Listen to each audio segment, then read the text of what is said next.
Chords, Part 5.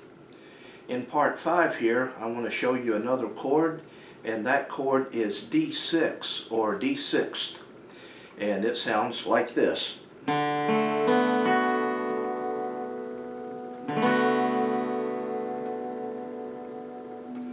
Sounds kind of similar to the D minor 6 that you learned back in Part 4, and it's made similarly.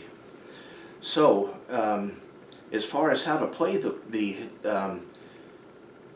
D6 chord, it's basically the same as the D minor 6 chord that you learned in the previous video, except we're going to change one note of it. For D minor 6, you had your first finger on the first string at the first fret. So instead of doing that, we're going to keep everything the same, except we're going to put our third finger on the first string at the second fret. So we'll go from 2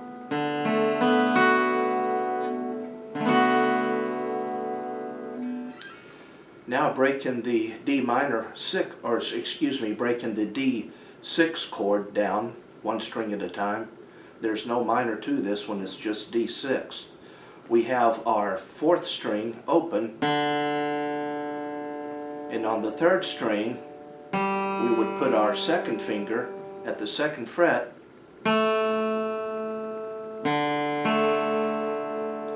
and then the second string stays open,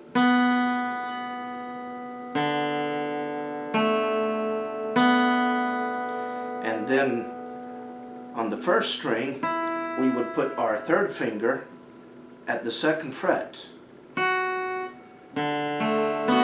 Oops.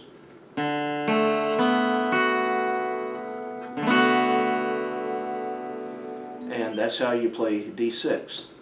Now I'll strum it for you. I think I'll do my usual 4 measures in 4/4 time, doing an upstroke if and when the spirit moves me.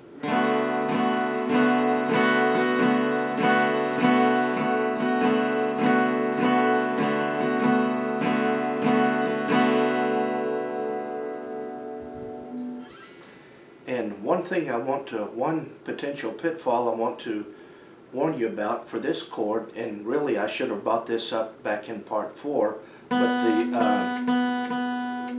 the second string, we want to be sure that we don't kill it with our second finger, so that instead of, hear that second string ringing, but if we're not careful, our second finger will touch the second string and kill it. We don't want that. We want to hit that. We want that second string to ring nice and clear. And again, these things come with time and practice. And this D6, it's really a good chord like the D minor 6, but it's a preparatory chord, and it's designed to help get your fingers ready to play some important basic chords from the D family, which we'll get into in Phase 3 and a lot of other stuff besides that. So meanwhile, please do spend some time with this chord, enjoy the sound of it, and be mindful of your tuning.